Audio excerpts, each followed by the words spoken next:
Hi, it's Robbie from Southern California. And yes, this is the Midnight Gardener Crafter, and I'm up late and everybody's sleeping.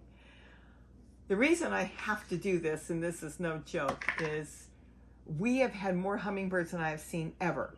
I am going through 5 and 6 gallons a day, and I don't even have enough feeders out there, and I've counted about total of all the different feeders, close to 40 feeders. Now that includes small ones and big ones, but I need to get more of these out. These are my favorite feeders. There's two types. You can get this one, which is the Walmart one.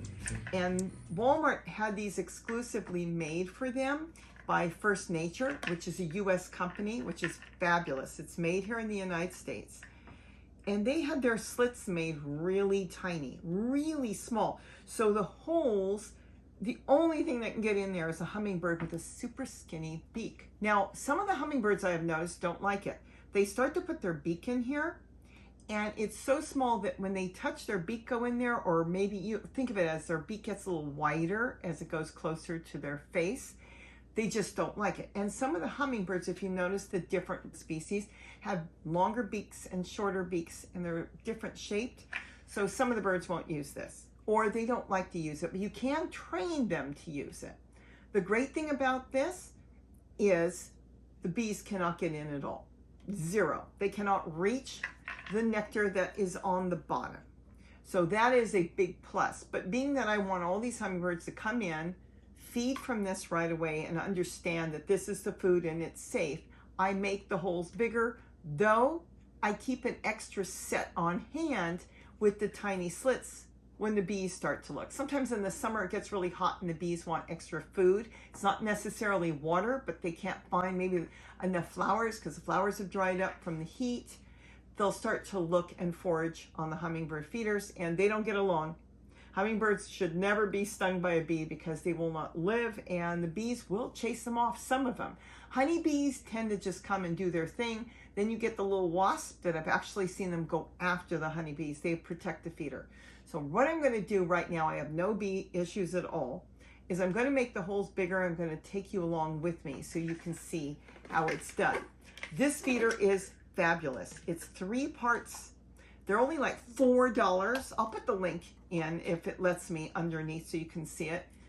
$4, and it's the easiest thing to clean. There's no divots in here or anything. All you have to do is wash it with a sponge, a toothbrush, a paintbrush. Clean this when you're cleaning it out periodically, once or twice, maybe a week, with a mascara brush in and out. And you can keep this spotless clean, and look how easy and wide this is. This is so great. You don't have a narrow opening. So this is my go-to feeder all the time.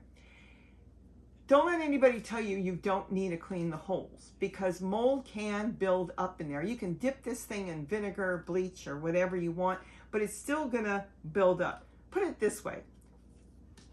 Wash this feeder as you would if it was your child's dish, and you will be good to go. If you're not going to scrub the dish and you're going to rinse it, then do what you want to do. But I do clean those holes religiously with a mascara brush, and it works fabulous. And you'll see sometimes there will be a buildup, because though you can clean it off with bleach or vinegar solution, it will come back immediately, because that's only when it hits it on contact, and then as soon as you put it out, they bring it back on their beak. And if you've got a little bit left, even though it's dead, so it could be dried up mold on there, as soon as they dip their beak in, because they're picking around and there's mold around, it's not coming from your sugar, it's coming from the birds itself, it will find it. It's like cotton in there that you don't see. And it's like they'll put their beak in there, and as they pull it out, because some people don't clean it, it will get stuck on there, the mold, and it finds the perfect surface to grow on. So if you clean it, you'll have less problems. Let me take you up close while I do this so you can see how to do it, because you don't want to do it too big. If you do it small, you can have the hummingbirds come in, but not the bees. It works really good. And then you'll be able to see this up close. So let me take you closer. Now I'm going to suggest for you to do this outside, because I am going to use a smoking hot soldering iron. Right now I'm going to hold my breath and do it quick. And at the end of this video, I'll show the 2 different types that First Nature makes, so you could get either one. The other ones usually cost about $10 to $15. I don't know why. And Walmart has kept their price down. Now here, let's move this out of the way so you can see. There's the holes. See how tiny they are? Now they're still good because I did call once and tell them the holes were really too small. And I do believe they made them a little bit bigger. And this is fine, but I'm going to make it bigger so the orioles can feed as well as the hummingbirds. Now when I go through and do it this way, it leaves a bump and it doesn't look as nice. So I tend to do it this way, backwards. And I'll show you real quick. And we're going to do it quick. That's all there is to it. And now you'll see the hole is nice and smooth. It might leave a little bit of a line. Don't worry about that. Look how smooth the hole is. And we're just going to go all the way around. That's why I'm doing it in the house really fast. Now you can make the holes smaller if you want. And like I said, I keep an extra set. If you feel there's any plastic that looks a little bit, you know, sharp on it, just take it off. Oh, I think I woke up Zoe. But I'm just going to go through and make the holes just a little bit bigger. But you can make them just a tiny bit bigger. If you want to just slowly go in a little bit like that, that will work too. I just want to make sure that they feel real comfortable. You can go through with a little knife afterwards if there's any plastic left and take it off. And there it is. We're done. That is all there is to it. We're done with this feeder. And look how beautiful. And the holes are so much bigger. So much more comfortable. You could do it lower down at either place, whatever way you want to do it.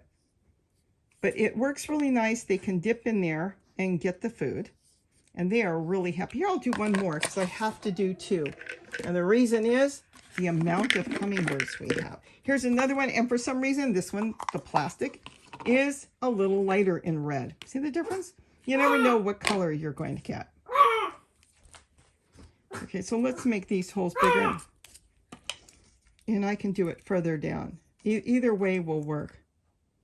So it's really easy to enlarge those holes with a hot soldering iron. And those are cheap. You can get them anywhere. They're like, well, let's put it this way. They're under $15 and usually a lot less. And I use them all over here for the garden, for craft work, for hummingbirds.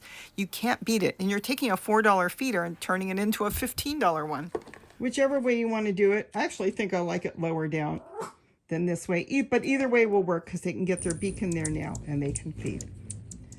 So I hope I've given you some information on good ways to make an expensive hummingbird feeder by making the holes bigger. Like I said, it's so funny that you can get the ones that are made with bigger holes and they're more money, a little bit bigger base.